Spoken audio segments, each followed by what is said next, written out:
tell me something negative you've heard about our company. I really can't think of any. I mean, your company's the leader in its industry, and I'm coming to you today because your company is one of my target companies that I'd like to work for.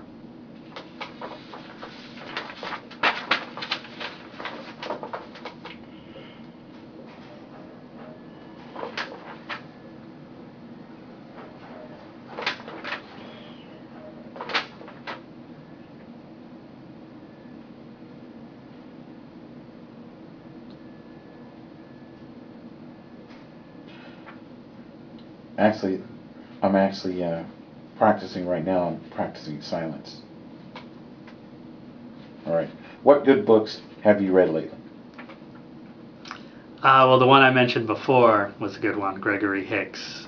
We Choose to Be Happy. It's just a mindset where you pretty much get up in the morning and throughout your day, you think about just being happy and things that make you happy so you don't get caught in a trap. So it's almost like it's a conscious choice whether someone's happy or not. Well, isn't that true? I mean, it is a really conscious choice, I think. Yes. I mean, whether you choose to be happy or not, it all depends on you. I mean, but in reality, sometimes you do have situations that are sad and uncomfortable. What was the most uncomfortable situation you had on your last job? The most uncomfortable situation, probably when you have to terminate employees would be the most uncomfortable. When it comes to the work itself, again, challenges come up and you just work through it.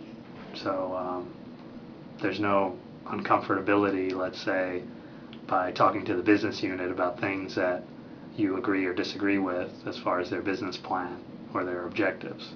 But probably terminating employees. Okay. Did you ever have a situation where you worked with a colleague and they didn't hold up their end of the bargain, or they just weren't performing at the same level you were? I mean, tell me of a situation and what you did. There was a sort of a corporate-wide management project, and I was assigned lead of our piece of the project. So the project itself was, how do we think about tomorrow? So they had an overall lead for the tomorrow project, let's call it, and then they had component leads for the pieces of it. Mine was about culture.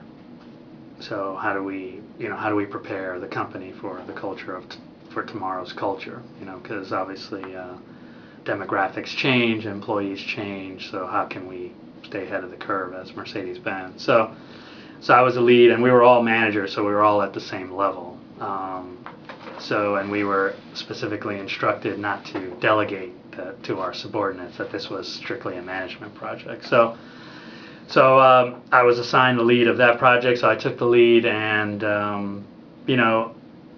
as managers, as we all get very busy in the day-to-day, and this project was really added on top of our normal workload. So long story short, I'll just say some of the managers on the project weren't doing